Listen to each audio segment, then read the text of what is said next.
Hello, everyone, and welcome to another episode of Around the Payload. I think this is episode 10, which is crazy to think about.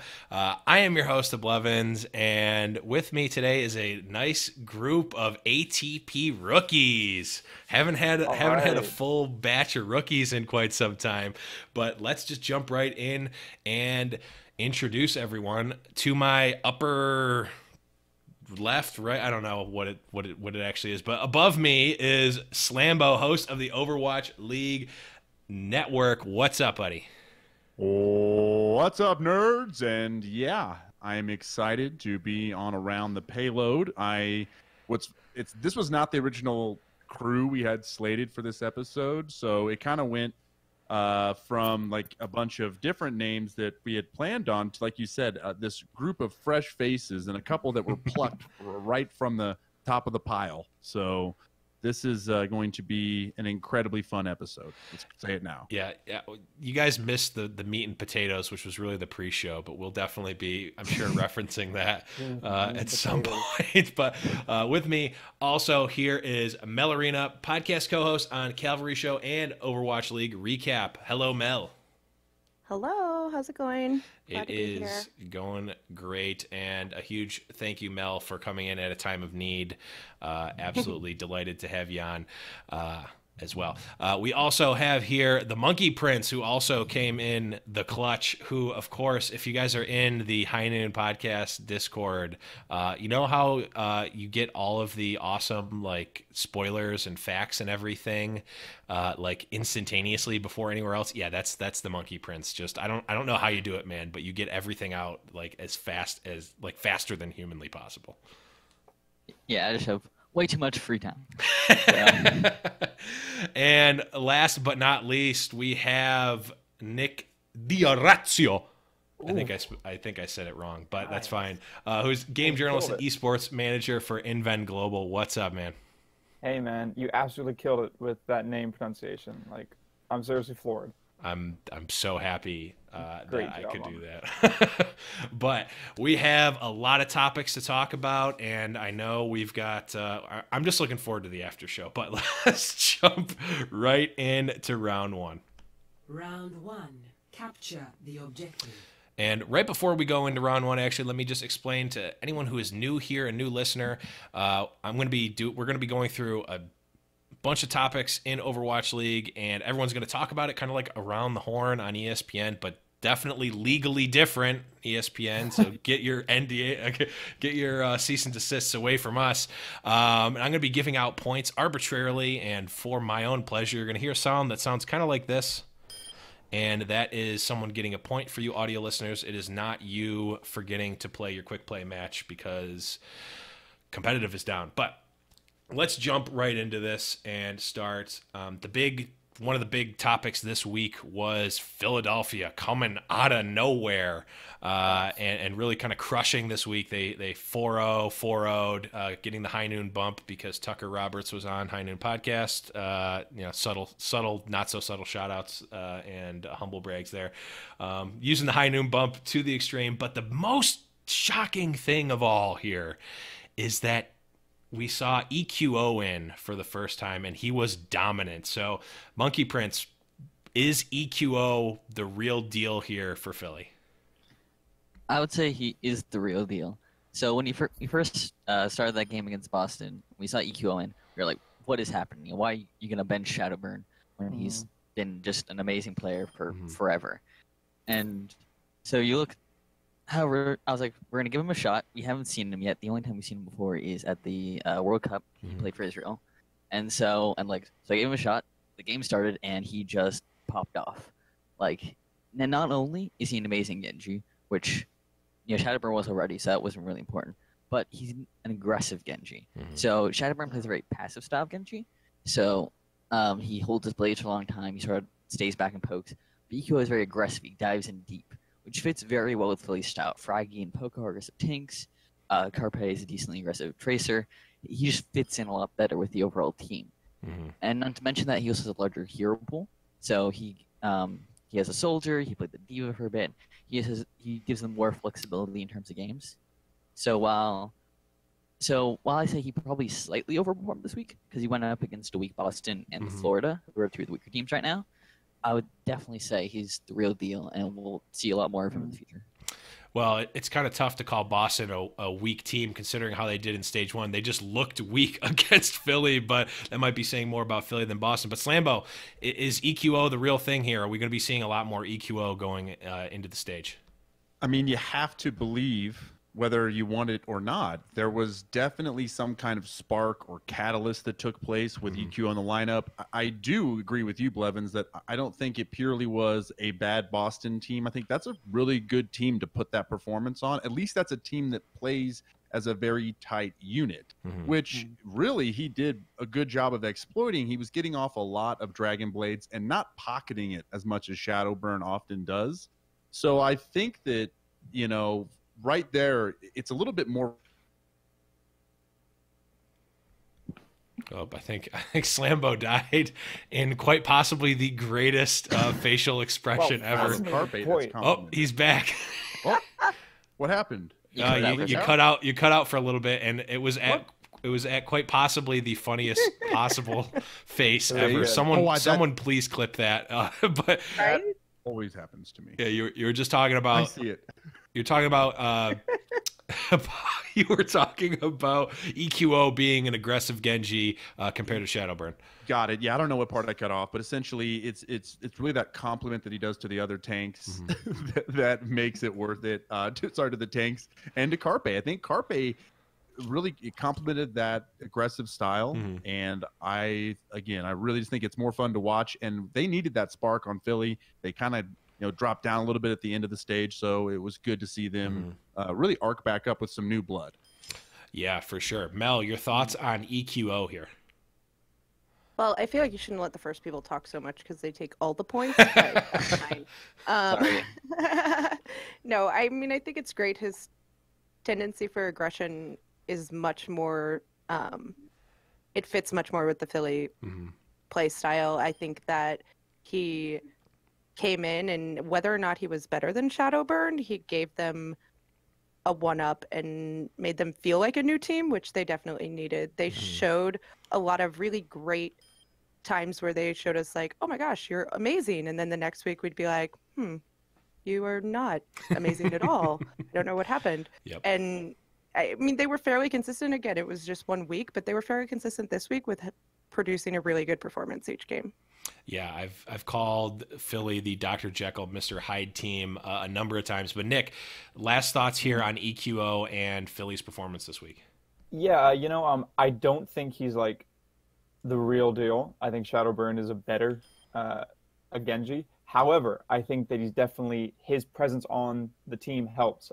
If you talk to any of like Fusion's coaching staff and even Shadowburn himself, he says that one of the strengths of the team is them being unpredictable. And he especially says that Genji players need to be unpredictable. So I think it really helps them that they have these two styles of Genji that they can choose from. Like, they can use their information on these other teams and be like, you know what, I think a defensive Genji that will never die is going to be good here.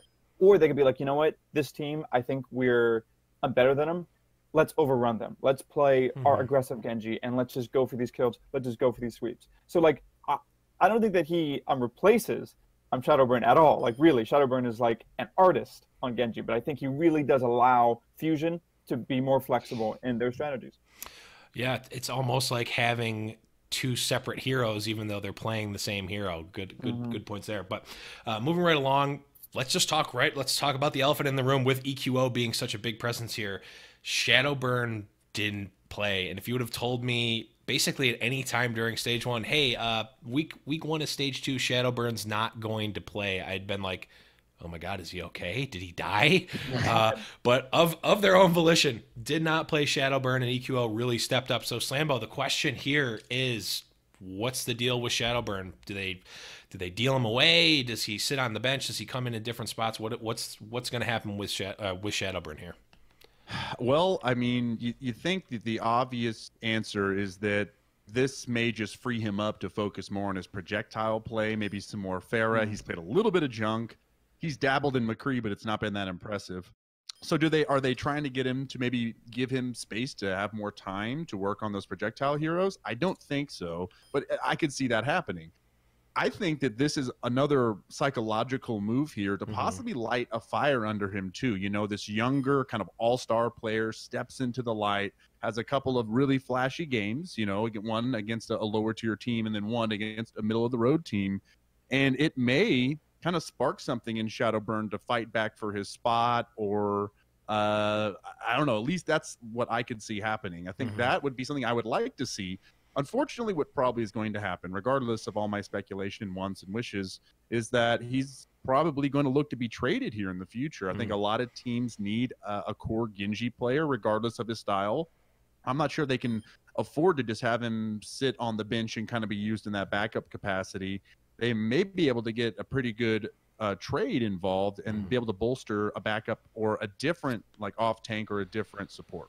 Yeah, definitely could do a lot there. But Mel, do you agree? Do you think Philly is gonna put all their chips onto EQO and maybe deal Shadowburn away, or do they have something else up their sleeve? Whew, man, that was bold. I feel like we've seen EQO 2 times show us that he had a good game. I think Shadowburn has showed us nothing but consistency and really good play.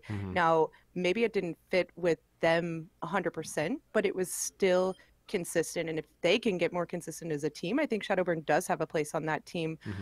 I honestly think this is in EQO's hands. If he wants to keep the job, he has to keep performing at a high level. If he starts to drop, I think they're going to put Shadowburn in right away. And I think that Shadowburn, even on the bench, provides a huge asset to this team, whether it be EQO getting sick and him being able to sub in, or him being able to coach EQO or analyze the gameplay more effectively than somebody else could, because they're not a top level Genji player.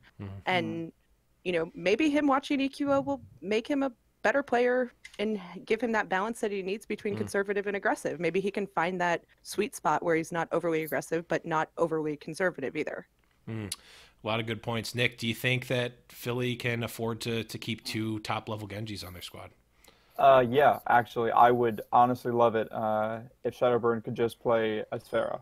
Like his Sphera is also incredible. And I think that a player like him, probably because of how important it is to have a Genji, it would make sense that he hasn't really had much chance to flex his other roles, or even some of the things that he could potentially be known for. I actually just want to talk a little bit also about the actual real need for teams to get as much play time of all of their players as possible. This could easily have just been, hey, listen, we're up against these 2 teams. They're not very strong. We're very confident in our reads. We're very confident in our scouting against them. Hey, let's give this guy like a chance, because we have seen players simply leave teams because they're not getting enough play. Right. We saw this with London Spitfire and their trade to LA Gladiators when they lost Fissure. I mean, that literally happened because Fissure wasn't getting enough play time. So there's also the chance that this could just be a little bit of good management by Fusion, in which, you know, they're finding opportunities to let their players shine. Yeah, I think that makes a lot of sense. I don't know. I just can't. They must have just had a really good read on Boston in between stages, because it was like night and day for them. And I personally wouldn't want to take a lot of chances against Boston unless I knew that they were going to do that. But TMP, last words here on Shadowburn, his future in Philly or otherwise. Well, what you also have to remember about Philly is that they also have some players still unable to play. So Sato is suspended, Snillo is underage. So what we could potentially see is that once those players come available, Sato will be stage 4. I don't know when Snillo will be available. What we could see is that they potentially essentially have 2 different rosters. You're going to have the aggressive roster where you have Fraggy and Carpe and EQO, and that's something they do when they want to play aggressive style. But they might run like Sato and Snillo and Shadowburn when they want to run more conservative style.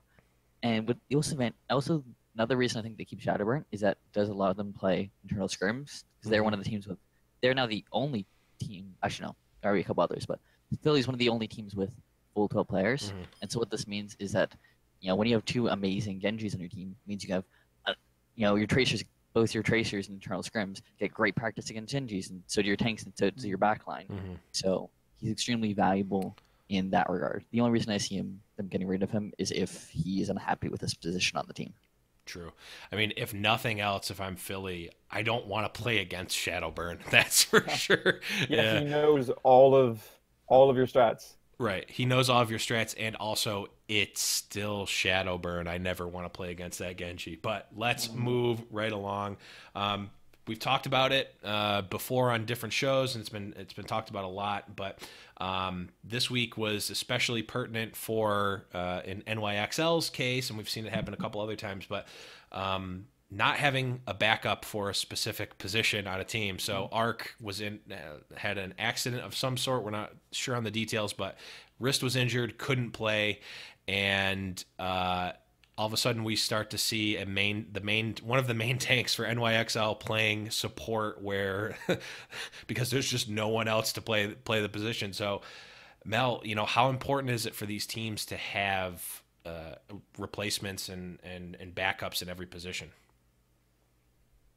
Well, I think it's extremely important. I think Arc played multiple roles, though. He played a shot caller role. He also played one of their main support roles. So he was filling two roles almost, and they couldn't figure it out. They looked very confused. They didn't know what to do. They were swapping in and out people for healers and whatnot. I think there's just a necessity to have those backups, not even for if people get sick or hurt, but to kind of play those mind games with the other team. I think you're going to see a lot more subbing in and out. We've seen it from a couple teams, like Houston, but it's working out very well. And I think just the advantages of being able to scrim and have somebody that plays your same role being able to evaluate your gameplay is much more beneficial than being the only one. Right. Nick, do you agree here, or is there any merit to just overloading on a certain position? Yeah, there's merit, but there is a risk. You can always stick with your core, and these are the guys that get the on-stage experience, and these are the guys that get to handle all of the nerves and all that. But then you have what happened in stage one versus a very crucial match versus Houston Outlaws versus Seoul. This was a game where Linkser and Mendo couldn't play. I actually talked with a Clockwork afterwards who had to really sub in and go on double duty on just like flexing roles he's like never been before. And the team under no certain, like they said that they would have won versus Seoul if they had Linkser and they had Mendo, which is totally true. It was a super close game. And because of that loss, Houston, that was huge, a playoff potential like match there. So that only happened because two of their star DPS players, they couldn't play. And maybe Clockwork, who was the sub, wasn't as prepared.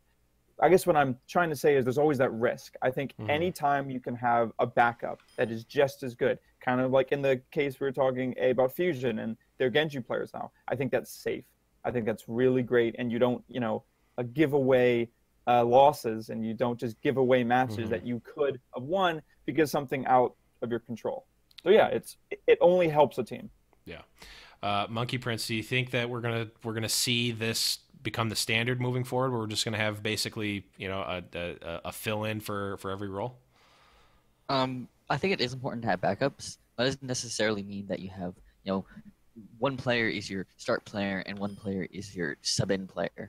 I think it's just more important to have multiple people who can play heroes. So, example for the Dallas Fuel, their main Lucio is Harry Hook. However, they don't just have another main support, and he's just constantly on the bench. So they have Custa, who can also play Lucio if they need be. Or we see NYXL, Sable is their main tracer, but Pine has also played tracer before. So you don't necessarily need just two people, like two main supports, two main tanks, two whatever.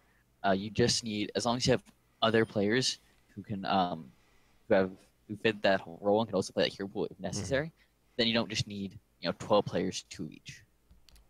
Makes a lot of sense. And then also Dallas Fuel sometimes just puts their main DPS player on tank because that's a thing. Hashtag tank move. But Slambo, last words here on teams having multiple players for the same role. I think that there's more weight in a DPS backup than there is in the other two categories for tank and support, because DPS is so different. Every character represents almost a different playstyle, a different specialty. So I think it's important to have some redundancy over those specialties, whether you do that in players that can do multiple roles, multiple heroes, or you have DPS on the back line to fill that. I think that's a perfect world, though. It's going to be really tough to always try to find and fill every crevice. You know, do you have the Tracer? Do you have the Genji? Do you have the Pharah? Do you have the Soldier? You know, do you have those kind of core DPS heroes throughout your DPS lineup? And then when it comes to tanks, it's a little bit more difficult because there's such a separation between tanks and off tanks and exactly what that skill set is.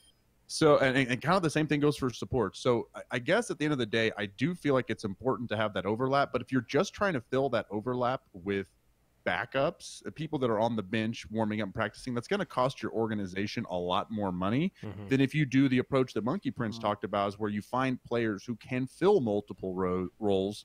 And that is kind of where, again, you build in that overlap. There is always a risk involved with either route, and you only have 12 slots. But ultimately, you cannot survive in this league without some backups for every single archetypal position.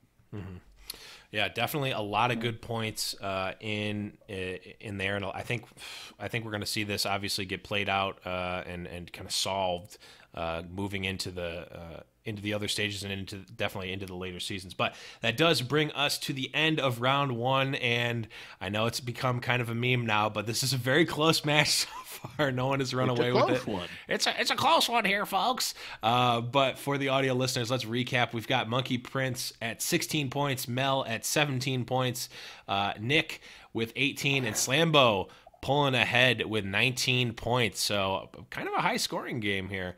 But let's move right on to round number 2. Ow, high score. Round 2. Capture the objective. So this is the grudge week for the High Noon podcast, and also for first versus second. Okay, regardless of the podcast dispute here, it's first versus second. NYXL versus Houston Outlaws, and let's just get down to it. Nick, we'll start with you. Who do you have here and why?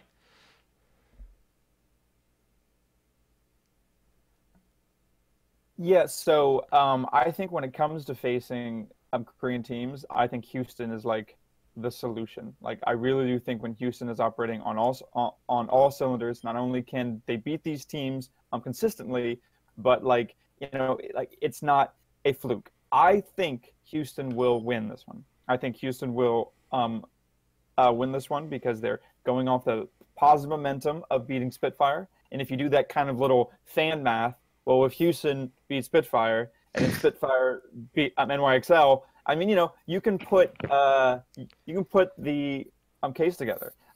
Not to say this is so much of a coin toss, but like, these teams are really evenly matched. And if ARC still can't play, then hey, I think I'm going to give the edge to Houston. Wow, I'm turning my voting for Houston automatically loses you points. I'm turning that off for this one, so guys don't. You use the transitive property, man. That's you can't. That's definitely -2 points there for trying to use transitive property fan math on a show about science, man. Come on, but Monkey Prince, who do you have here? I'm gonna have to agree with him, and that Houston is gonna take it. Assuming ARC is there, I would probably give it to Houston 3-2. These teams are very close, but if you look at the rosters, I think Houston has the strongest tanks in the league right now. With Muma and Kumat, they've just been incredibly good. Especially like, they're good in stage 1. They're even better first week of stage 2.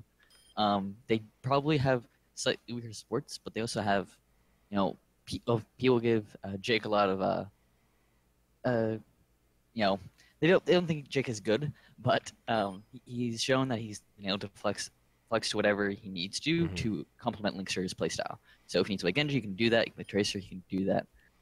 Just whatever it needs to help Linkster, and Linkster just so amazing. So I think, however, if ARC isn't there, I'll probably give it to them 3-1, just because ARC is so important. Interesting. So definitely picking Houston there for this one. Slambo, what are your thoughts here? Is anyone going to buy some NYXL this week? I'm not just pandering to you, I promise. But I do just think this series is so close. I mean, Houston constantly plays these Korean-built teams. I'll say that. New York, London, Seoul. They play them really well, right? I do agree. Oh, We're kind of the kryptonite, right. as Nick said. Right. I'm giving Nick credit. That's all his point. Don't you give me a point for that? But okay. I'll give one to Nick. But I think that with or without Arc, New York is going to have a little bit more time to adjust without Arc or get Arc back and get back in rhythm, and they'll etch it out. It'll be ever so close. It'll be 3-2 in favor of New York. It'll come down to the last map, on control, and that's it. So it'll be a very close match. That's not to say that I always want to put Houston ahead. I just think in this time, due to the map pool, that New York is going to be a little bit better than Houston. I definitely think it's going to be close one way or the other. But Mel, last words here. Who do you have? I know you're a Green Wall fan, but who do you have for this one? And what do you got for the breakdown of it?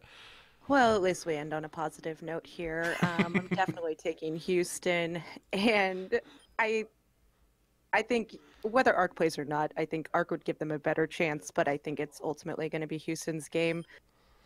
The big thing I'm looking at is whether Linkser can match up with Pine. Is he going to be there to take that damage and kills the same that Pine does? And Pine hasn't been amazing, but he's still Pine. I think we're looking at the creativeness of Houston and the way that they've learned to mix up their combinations and throw the other teams off a little bit. They haven't been playing the exact same way every game. They bring out a May. Like, come on. Nobody called that one. Nobody saw that coming. And I think they're just more creative, and I think they are smarter players. Maybe not as gifted in mechanics, but they're gifted enough. Yeah, I definitely I don't disagree with many of the points that you guys made, except for the transitive property math, which just makes my blood boil. But it's okay. You only lost one. You only lost a couple points for that one because you're a rookie. It's okay. I really should just give Slambo the win here, but we're going to remain. We're gonna keep the show going, and we're gonna continue on. I honestly got 2 rounds left. I know. Well, I was just gonna call the show there. This was a joke episode. It was just gonna be whoever picked NYXL goes right to the finals. But no, you know what? I would rather be the only NYXL fan. It's me against the world. I want to be the underdog, rooting for the number 1 team somehow. But let's move along. One of the players that Monte Cristo specifically has been lauding is Architect from who's a Genji player from X6 Gaming and Combox, obviously played in Korea. Monte Cristo, obviously big on the Korean scene, saying he's one of the best Genji players that is now just eligible. So even not necessarily knowing a ton about him specifically, we know he's a good Genji player and that he's eligible for Overwatch League. So Monkey Prince, what team do you think would benefit the most from having a player like Architect? I would say probably the team would benefit most would be the Florida Mayhem. I mean, is their DPS slot the most their biggest problem? No, but they haven't really had a standout Genji. I mean, obviously, Tavik has played it basically for this team, but he hasn't played it that much, and he hasn't looked amazing on it. And if you look at the rest of the teams, most of them have at least someone they can put on Genji, even if, but Florida really doesn't have that standout Genji, and so I think they would benefit the most from having just, especially with Seiya player coming in, you have Architect on the Genji, Seiya player on the hit scan. Maybe Logix if you want the Tracer, depending how you do it. He would just really just give them a lot more flexibility and a lot more star power in terms of their DPS. Yeah, definitely a good choice there. Slambo, what team do you think would benefit from having a top-tier Genji player? Well, I can only think of one team that would benefit the most, but that's because this team is always at the bottom. And there's really nowhere to go but up for the Shanghai Dragons. I think they could use the Genji. Now, I'm aware that they just signed Otto, or Ado, depending on how you pronounce that. And he's been a middle-of-the-road tank Genji player in Apex, and he's good. But, I mean, if you're going to, get this, like you said, lauded prospect in Architect, I think he would fit in well with the Shanghai Dragons. Give them a Genji player that they really don't have. Mm-hmm. Give some, this sounds weird, it sounds like reverse, but give some space to the tanks, because I feel like the tanks usually are giving space to the other players, but with the Shanghai Dragons, their tanks are really struggling with Roshan and MG and Zushu.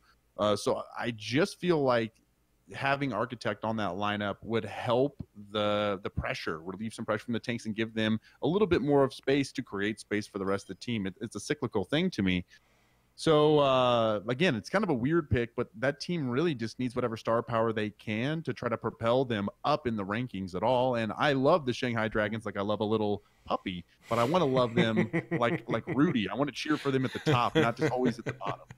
Yeah, and I mean, definitely seeing some Gaguri Graviton surges and some Architect Blade combos would be a sight to see. But Mel, any team on your radar here to pick up a top-tier Genji player? Well, I mean, the Fusion's really running low on Genji stars. I was waiting for someone to take the Fusion here. Oh, no. Not to be biased, but I feel like Houston does not have a top-tier Genji. I don't think that Linkser or Jake play at the level of the top-tier Genjis. I think we could use a top-tier Tracer a little bit more, but that's not available right now. So I would say Houston. I think that they could use the flexibility and support, or in DPS. That was actually the one I was thinking of too, even though I want them to lose every game against New York, which is this week, so that's all I can think about. But Nick, last thoughts here. Anyone that you think would benefit from having Architect here? Yeah, whenever it comes to bringing on a new a player, I often like to think of the communication aspect. Like, how is that going to happen with comms? Is it going to make the comms more clear? Is it going to make it more chaotic? I actually think that Gladiators would do really well with Architect. They already have 3 Korean players already. I assume that they all speak Korean, and I just think that, like, call it this may qualify for transitive property, but I think that the more players you have on a team that can quickly and efficiently communicate with each other, the better that team gets. So if we're talking about truly who would the most benefit, I mean, Gladiators, I think would really use this pickup. Yeah, honestly, you guys all had really good answers there. I'm just happy that we got that question out. It was one of the ones that didn't deter from being last. Everyone got to make a different pick there. So that was just a good one. Moving into the last question of round number 2, we saw what I don't know if Deathblow coined the phrase, but he sure was the happiest to be able to say it. The Boston downfalling this week. In stage 1, they really were the Boston Uprising. They went from basically the overall, everyone picked them as 12th with our community rankings, and then ascended, literally uprose up to I don't think anyone would argue against them being a playoff team. Then week 1 of stage 2 happens, and all of a sudden they're looking like, have these guys played together before? They really looked bad, getting 8-0'd this week. So Slambo, is this really the Boston downfalling, or was this just a fluke this week? It's the end. Sell the whole roster. No, okay, it's not that bad. I think it's a bit harsh. I want to point out that we had very low expectations as a community going into stage 1. And so because of that, again, we were always pleasantly surprised and very happy with Boston's performance. Now we kind of have them in that middle echelon. We expect them to do pretty well. So we are maybe overreacting a little bit when we see this. Yes, they're 0-4 in the both series. They're 5-5 in their last 10.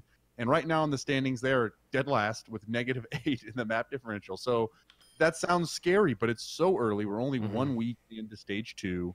And, whether they have that stubborn play style, just dive, or dive, that will change. I think once Huck kind of loosens the rein, once he sees a little bit more how the meta develops, then he'll kind of unleash some more changes into the roster. But I think a lot of that stubbornness is coming from coaching. An interesting take there. Mel, what do you think? Is this really the Boston downfalling, or is it a fluke?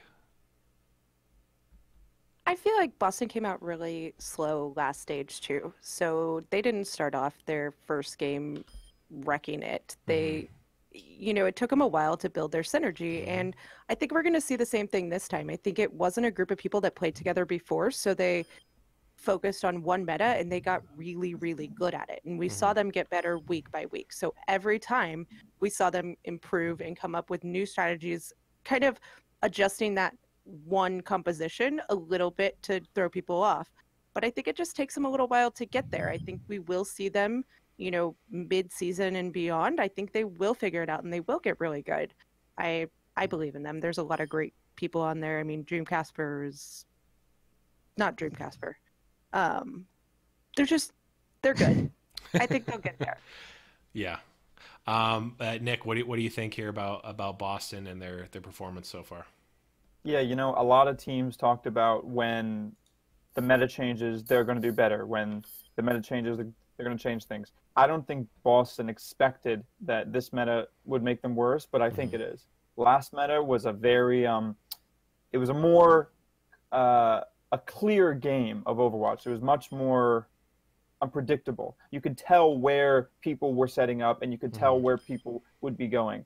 This meta is completely different. We're about tanks. We're in a Lucio meta, and it is the most testing to a team's coordination. It's the most testing towards a team's communication and to be able to, execute those dives without hesitation, to really trust the information that your backline is giving you. I think Boston was just starting to pick up their speed with having, oh look, you guys, we can do it. We have these mechanical gods like Dreamcasper, let's do this. I think that it's back to the drawing board when it comes to their coordination, because it really is a different game. So yes, I do think this is the Boston downfalling. I think they need to start back. The rise has to happen again. Gotcha. Monkey Prince, last words here on Boston and how they're doing so far. I think people were being a bit hard on Boston. I mean, they went up against Houston and Philly, who were both looking extremely strong right now. So they didn't go up against Shanghai Dragons and lose. So it's not that bad. But you also have to remember, as I think Mel said, DC Bar came in as relatively blank slates without having played before, which means they're going to be not used to many meta shifts. So I think that they're so look bad at the start, they look a lot better at the end. I think as they get more and more experience, the starts of each new meta, they'll look better. So the start of stage 3 will look better than start of stage 1, start of stage 4 will look better than start of stage 3, and just as they get more and more time as a team, they'll look better, at the beginning of each new meta shift. Yeah, I mean, they definitely have started from literally nothing, and they made it very high in stage 1, and maybe this is just a recalibration moving in to the next stage. But that does bring us to the end of round 2, and of course, it's a close one. For who would have guessed that it would be this close?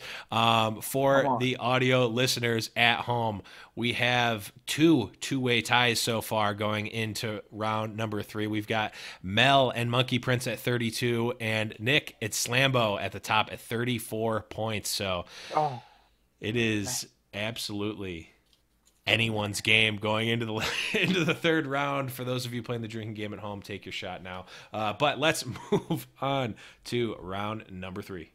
The payload is approaching its destination. Of course, round number 3 is the buy or sell round. If you guys are here for the first time, buy means agree, sell means disagree. It's not that hard.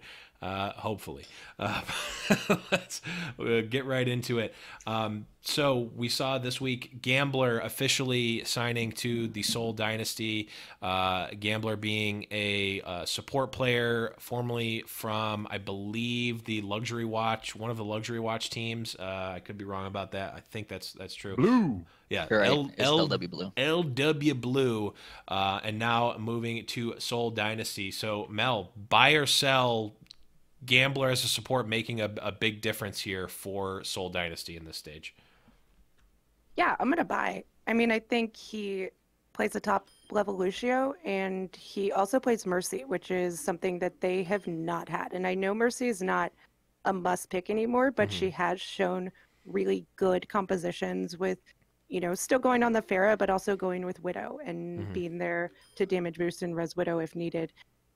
He's joining 2 other amazing supports, but we've seen, there needs to be some backup. And if your backup is so far below your two current active ones, then it's not really a backup. You might as well just have somebody else play it. I think it gives them their full 12-man roster, which is huge. I think that allows for a lot of scrimming opportunities, and it just allows them so much more flexibility. So overall, I buy. The 12th player is definitely big, but Nick, buying or selling Gambler here when you have a roster that has Toby and Jae Hong already on it? Yeah, I want to sell hard. Even if you talk to their coaches, if you talk to the team captains, the reason Seoul did not prove to our expectations is they have a problem dealing with things when they're bad. They have a problem when they start to lose. They have a problem when in-game isn't going as swimmingly. Like, I feel like I'll say this until I'm blue like in the face. Teams at that level lose because of their coordination and teamwork. Is adding one more player that's a support player going to somehow like miraculously help the Seoul Dynasty comms, and it's going to miraculously help their scrimming and their like ability to watch VODs where they lose and then gain from that. So no, sell. It's not going to make a difference. Monkey Prince, your thoughts here on Gambler, buying or selling? I would buy. I don't think it's going to make a massive difference. I think it's going to make somewhat of a difference. It means it's about Toby if he's sick or just can't play for whatever reason, and still have a top tier Lucio and a shot caller, which is also important to have. I said it does allow them to play internal scrims, which will allow them to hide more strategy, and we could potentially see him like straight up playing just for the Mercy if there is like a scenario where they want to run Mercy most of the map, and Gambler probably is a better Mercy than Toby, but I wouldn't expect that at least until late stage 2 because he needs time to get acclimated to the system. They need time to get experience with him. Main support is such a key role that you're not going to like sub them in instantly. So I think it'll make somewhat of a difference, but it's not going to be game changing. It's not going to be Fissure to LA Gladiators level of game changing. Makes a lot of sense. Slambo, last words here. Buying or selling a Gambler making an impact for Seoul Dynasty? So I want to qualify this by saying I am a Seoul fan, #Soulmates, and this is a hard sell for me as well because, even if they have the 12 people, the teams that have 12 players are not using their B team in scrimmages, or that B team's not seeing a lot of action. You want your A team to be scrimming the other A teams out there. So just because you have 12, I don't really think that means that you're going to get like some scrimmages out of this internally. I think the only reason you bring him in is not necessarily to just be the backup Lucio, but also maybe to focus in on those hero weaknesses of the other pool. But again, that's not enough reason for me to think that you pick up Gambler in that instance. And I don't know. So I guess, overall it's just a sell for me. I don't think Seoul needs it. They could use that money to do other things for development of the team, development, hire another analyst or hire a psychologist, to Nick's point, to calm them down in times of great stress. They can also definitely hire a hot dog salesman and also t-shirt cannon engineer, which you're the best. That's me. You're the best at that. Yeah, that's you. Yeah, I'm firing those out, and it's going to be all in the hand cannon right here. But enough about that. Let's move on and talk a little bit about Dallas Fuel. So Fuel on a little bit of a heater right now. They're 4-0 in their last over the past 4 matches. Granted, 2 of them were against Shanghai Dragons and 2 of them against LA Gladiators. But pay no attention to the man behind the green curtain. They are 4-0. You can't take that away from them. They've got a big week this week against Seoul Dynasty and LA Valiant. So, Nick, buying or selling Dallas Fuel in general this week? Buy.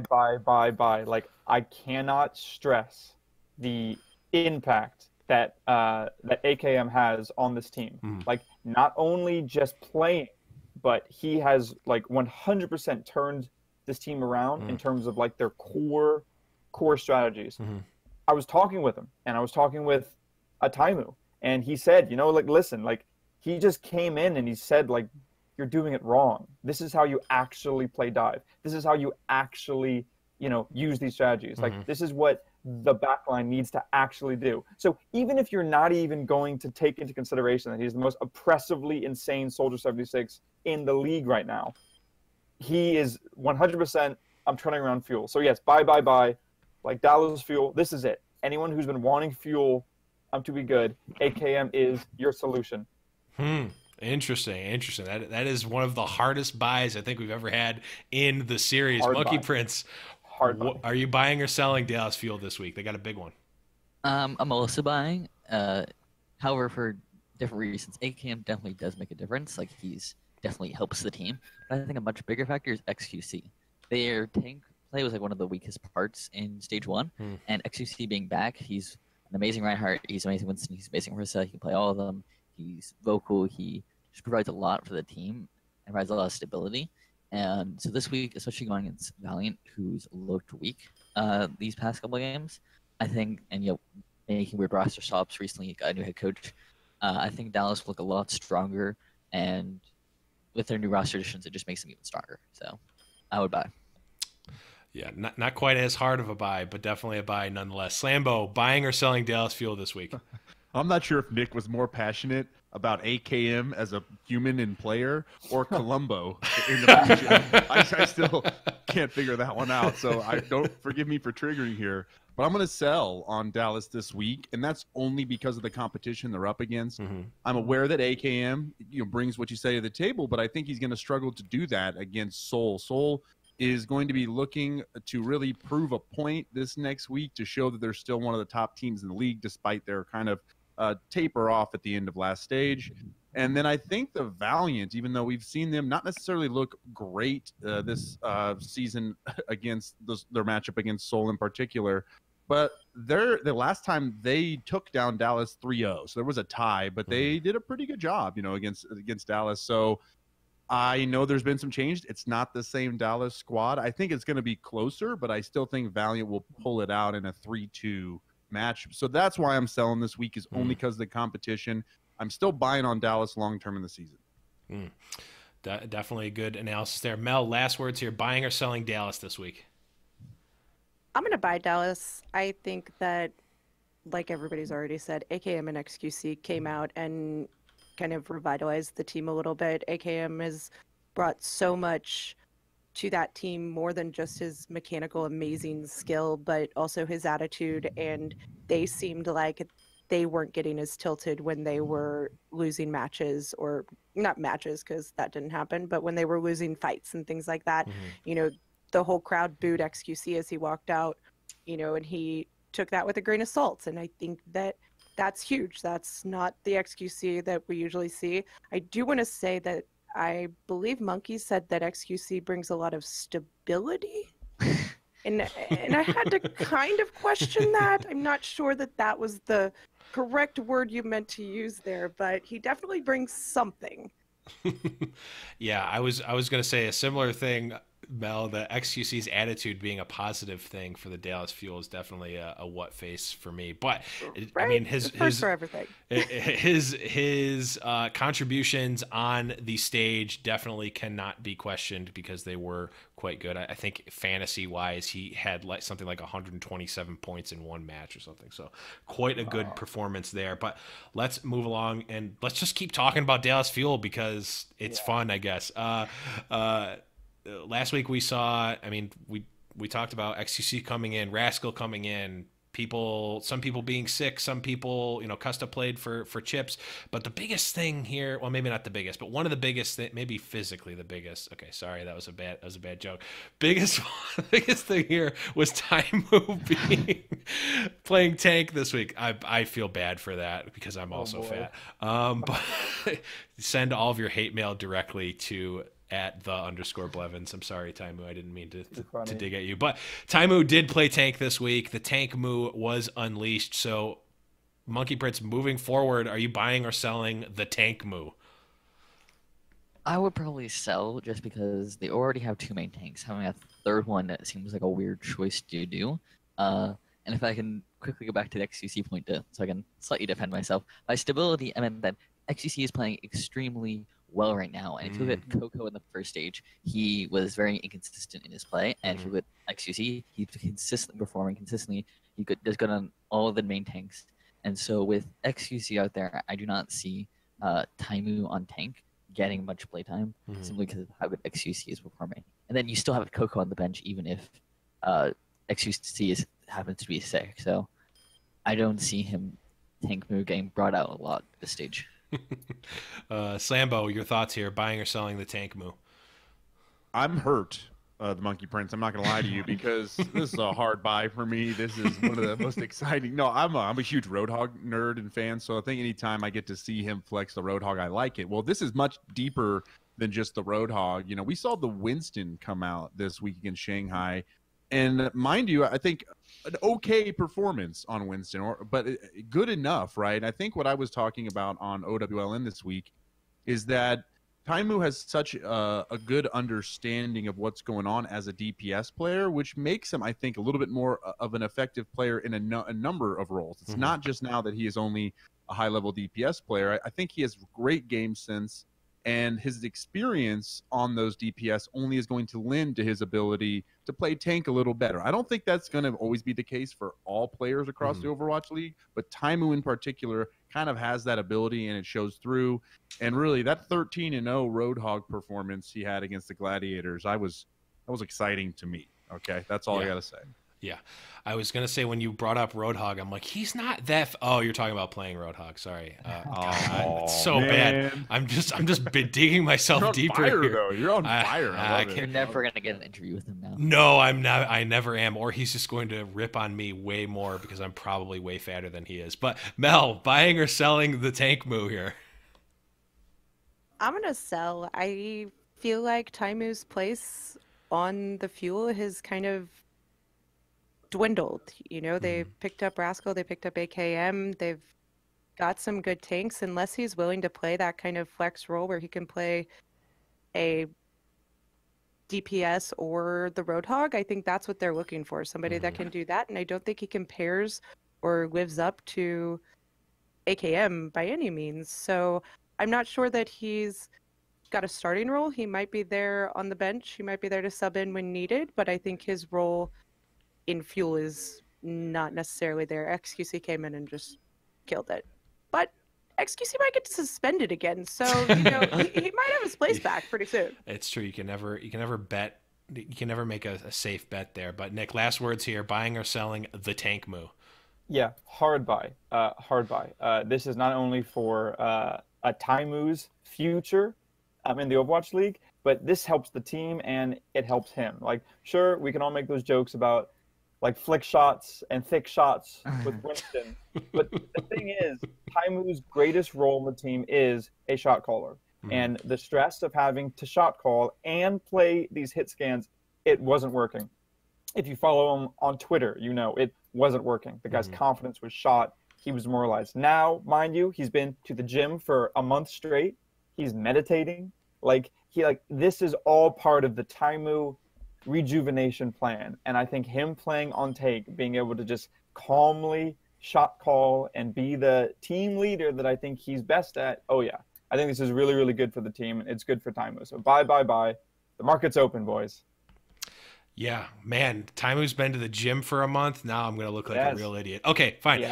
You know what, Taimou, when I'm in California, I don't know when it's gonna be, but arm wrestling match. I'm going to the gym now. You're inspiring me. We're doing it. It's gonna be live. Good. I want Holyfield. Okay, let's move on.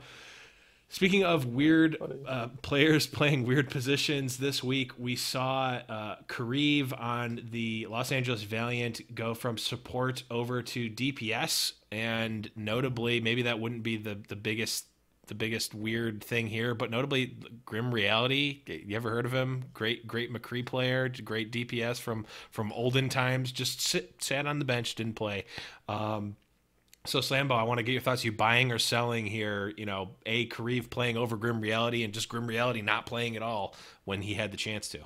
I'm buying it. Okay, the last time Grim was on Soldier, which hit scan or even McCree, was September 2017 when they still went with the Immortals label. He's done some Tracer here in the Overwatch League, but he's not really been showing up on hit scan.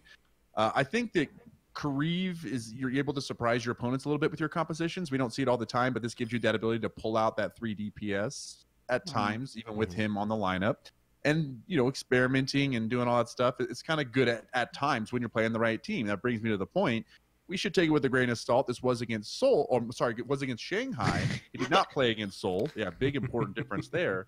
And that is kind of like his interview, right? If that's gonna show the team maybe believes in it, it's like, hey, if you're gonna interview, you're gonna do it here against the Dragons. And I think he passed the interview. He almost had a 3-to-1 death ratio on Soldier and a 3-to-1 kill death ratio on Hanzo. And again, in a short time, definitely playing the hero serviceably. And I just like the idea that he can mix it up, and Grim Reality just hasn't shown up on those heroes. Yeah, you did almost get the moniker of saying Shanghai Dynasty. Right. So close, Almost. so close. But Almost. you missed it, so you lucked Dang out there. Mel here, buying or selling Grim Reality, not seeing the field, and Kareev seeing it instead. I'm selling. Wait. Wait. I definitely didn't word the question well, but Right. I think Kareev should not be on DPS. there you go. So yeah. So whatever that means. Yeah, okay? you picked one or the other. It doesn't matter which one you pick. Yeah, sell. Yeah. Sell. Yeah, you got it. I think they've got a lot of good DPS players. They don't have as many good support players. They don't see the benefit of moving him from support to DPS. I just don't. I think Silk Thread, Grim Reality, Agility soon. I think they've got 4 really strong DPS members, and he was okay against Shanghai. And that's great, but I don't think he amazed anybody. He didn't come out and pull an AKM and be like, okay, let's go. If he would have done that, I would have bought. Yeah, definitely an interesting choice one way or the other. But Nick, are you buying or selling here, whatever the appropriate one that makes sense for your position? I don't know what it is. Yeah, I'm actually going to buy here. I'm moderately confident. If you actually talk to the coach of LA Valiant, one of the things he always says is like, do not sleep on Kareev. Like he personally thinks that he's one of the team's MVP players. If you take that combined with the fact that Soldier 76 in this meta plays in the backline, you can start to see that all of the things that make a good support player would also make a good Soldier 76 player if they have the aim to like back it up. He can be like in the backline. He can be calling flanks. He can be tracking ultimates because Soldier 76 has that luxury. You don't have to just zone out on Tracer or zone out, like on Genji. You can, I think, while you're actually playing. So I think this is a good move, if not only to expand the roster and allow their players to grow. Because when you grow, you can shift towards these metas and you can be stronger for it because your team is more flexible and they play different roles and they're stronger. So yeah, I'm going to buy this. I think it's a good opportunity for Kareev to start to flex those mechanical skills. Yeah, I mean, it allows one player to grow, but then you're just basically killing another player in Grim Reality. So it's tough. It's a tough one there. I also have a soft spot in my heart for Grim Reality because we roomed together at BlizzCon and he's been on the show. So I don't know. I'm completely biased, but Monkey Prince, I mean unbiased. I create the points. No, Monkey Prince. Last word here: buying or selling on this move by the LA Valiant. I would sell just because you already have not only does Grim Reality play the Soldier, but so does Silk Thread. So you already have 2 Soldier players that you're now playing Kareev over, and it's not as if they're like have a wealth of supports that they're just gonna and then just send one to DPS, it'll be fine. Like you've seen teams play Zen Ana, so like you could just have Unko and Kareev as a support duo and have one play Zen, one play Ana. I don't think Verbo is going to be able to do that. So I think it just makes more sense. And if Grim Reality is not going to see playtime, then I want to say like he just doesn't seem to have a place in his roster. I think it would make at this point it seems to make more sense for Grim Reality to go like to contenders roster, grow there, and then just actually get a starting spot on a team. Because when you're playing your support player, even if he is very mechanically good, over your person that's supposed to play hit scan, then it just seems very weird. You don't seem to have a place on that roster. Yeah, it to me it would almost seem like a slap in the face if I'm Grim Reality. But of course, him being the awesome person he is, tweeted in response to this whole thing that to trust in the process. So good on him for being a team player. But I don't know, it's there's some issues there I think internally with the LA Valiant. But that is for another discussion. Let's move on to the final question in round 3. And this, I think I've really kind of churned this one this last question in the round into almost the meme question here. And this week, man, we saw a very tasty video from the Florida Mayhem of some of the players going through and eating Girl Scout cookies for the first time. Of course, the Florida Mayhem players not from the U.S., and I don't think that Girl Scout cookies probably exist in many other places. I don't even know how to phrase this one.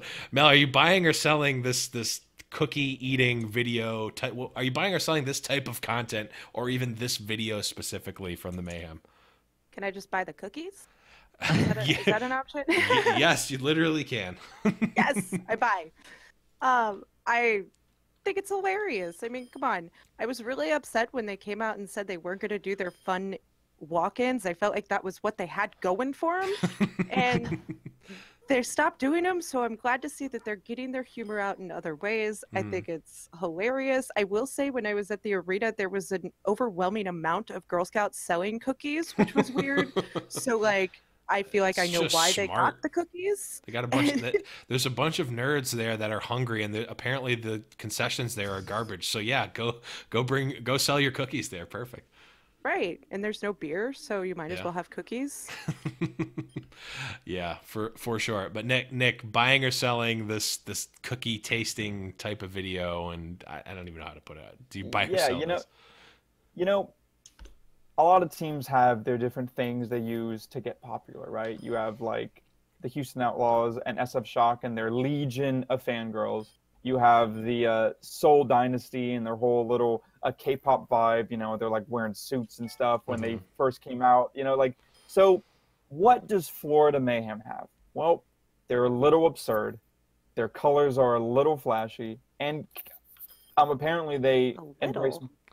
So I personally, I'm buying it. Like, you know, Florida Mayhem, they're trying to create a personality that certain players and certain fans can flock to. And I think seeing a bunch of these foreigners, these European guys eat like Girl Scout cookies, yeah, if I was a fan of Florida Mayhem, I'd enjoy that. So I'm buying. Yeah, I don't disagree with you there. TMP, what are your thoughts here, buying or selling? I'm definitely buying this. Like, this type of, like, there's no harm in this type of content. It's just fun. It's just, you know, enjoyable to watch. You know, Outlaws have done some stuff like that where it's like they're thinking like, who would best fit this thing? It's like and it's not as if it's taking away from other types of content. So they have a great series, Ascend, which has just been you know, it's longer form videos, more like I would say documentary-esque about how their team is going. So it's not as if it's taking away from other content they can make. So it's just fun extra stuff to have, get you know the team better, get you know the personalities better. Like, this type of content is always great to have, and it just makes you know the players better. Yeah, for sure. Slambo, last words here, buying or selling the cookie video? I'm fine with community engagement. I like the format and the concept. It's cute. I'm thankful there were no walkouts. But this is a hard sell, because American cookies were being smeared, okay? I will not take the European hate because their cookies taste like cardboard over there. That's not fair. They like overall were very negative towards these cookies I grew up with. Not all of them. Zupe at one point says, "This smells like garbage," and then proceeds to finish the whole cookie. So he's just saying things like it smells like garbage when in fact he's eating the whole cookie. And this organization cannot already afford a driver. Can they at least afford some milk? They mentioned milk far too many times this episode. I am not happy. I'm just saying. Sorry. Got a little aggressive there. So. I think that might have been more passionate than Nick's talk about AKM. I mean, it was close. Just saying. I gotta say, I was feeling the same way, Slambo, and for the fans of the show that have heard me and my disdain for people posting cupcake photos on the Overwatch subreddit, this really, really ground my gears, because baked goods don't need to be in the competitive Overwatch subreddit. Why am I clicking a link in the competitive Overwatch subreddit that brings me to people? But it's wasting my space. Whoa. The presence of this video on a competitive subreddit is a different question. It's All right? true. We were talking about the Right. video itself. But it's the video itself and the implications it has and the type Do of you ever content have that baked could. goods when you're watching Overwatch? No, well, it doesn't matter if I have them while I'm Oh. watching Overwatch. I'm not posting a selfie of me eating Thin Mints on the competitive Overwatch subreddit. It's not. You know as what? if I'm other gonna start people doing don't it do this now. as well. You know what? I'm gonna start doing it now, and we'll see how many times it immediately gets removed for being completely irrelevant. But Okay. I'm Oh my an God. Overwatch Front League page. player, and therefore my having pictures. No, I didn't think I was gonna go on the cupcake rant again. The But it current happened. Page of the I mean, you remember the competitive- meatballs? I'm fine with the things happening. Why are they on the competitive Overwatch subreddit? Just the fact that can even happen grinds my gears. But Wait, wait, one second. Gears ground. Gears On the ground. front page right now, it says there's Coco whips up some Swedish pancakes. oh my god, I'm if you- gonna uninstall And if you'll Reddit. note, they have these tags, right? And it's called Yeah, fluff. I where see you the can- tags. You can ignore them. You ignore them if they Shouldn't have that be tag, there. and you can just walk by. Shouldn't be You there. shouldn't have to You ignore can't them, ignore okay? them. 'Cause the title is too juicy. Pretty The sure title you is can How are fluff, you them. and not I- going to click on it? Here's the thing: that if the title is fluff and the recipe contains actual fluff, I'm okay with it. Okay, no, I'm done. We're done here. We're at the end of the round, and that means we are tallying up points and moving into the final. And I know I say it every time, but this was a very, very close one here. Oh, please. Within literally 1 or 2 points here. In fourth place, we can start the drum roll. In fourth place, we had with 56 points, Mr. Monkey Prince. In third place, with 57 points, we had Melarina. And the two finalists here at 58 and 59 points, respectively, are Slambo and Nick, who are going to be moving into the final round. This one is going to be straight up. There's no points here. We've got one final question. You're both going to get a chance to answer. And then myself, the arbiter, the purveyor of truth and chooser of winners and hater of cupcakes on the competitive Overwatch subreddit, is going to choose the winner. But let's jump right into that question. I want to know here. There's been a lot of changes in the meta, and we've talked about that ad nauseum here. But I want to know which hero, in your opinion, that was not super prevalent in Stage 1, that is now seeing more play in Stage 2, is going to have the biggest impact here. And by a random toss of a coin, Slambo, you are going first on this one. All right. Well, for me, I think the character that is going to make the biggest impact here in Stage 2 that didn't get the same playtime in Stage 1 is Reinhardt. The reason I think that is because of the map pool mostly that we see. We see King's Row, so great for Reinhardt on the first point. Lijiang Tower, so control center. First point on Volskaya. First point on Hanamura. And just in that tank position, whether it be that Winston or Reinhardt, that changes the entire landscape of the rest of your composition. That changes how you approach offense or defense.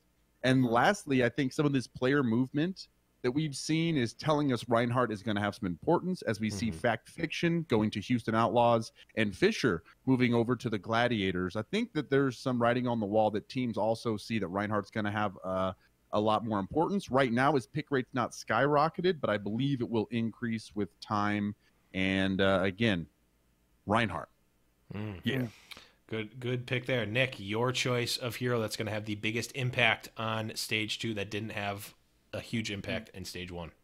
Yeah, so when I try to answer this question, the first thing that I think of that I think is important is to say that we all agree that it's going to be a tank meta. Like, it is. There's like multiple tanks, and that is a valid strategy that is more powerful than ever. Because of that, I think when it comes pound for pound, the player and the hero that will impact the game the most is Lucio.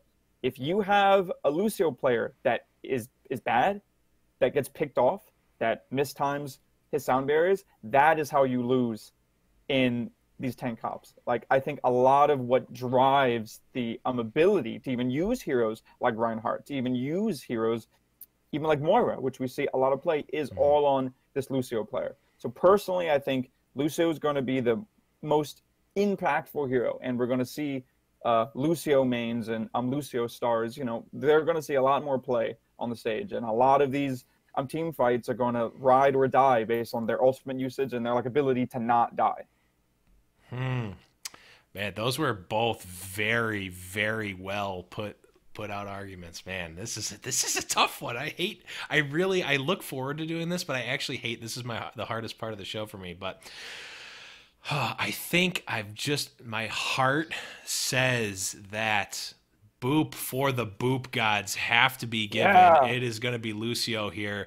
I do think that Reinhardt is definitely a big one, but Lucio at the end of the day, the speed. I mean, you think about the past of Overwatch, just before Overwatch League and before Contenders, we saw 99 be the low end of Lucio pick rate. So I definitely think that Lucio is going to be a big thing now that Mercy's gone. But Nick, that is a victory for you coming on the show. I mean, everyone here was a rookie, but came on the show and won here. The floor is yours. You get to sell out and do shout out, do whatever you'd like.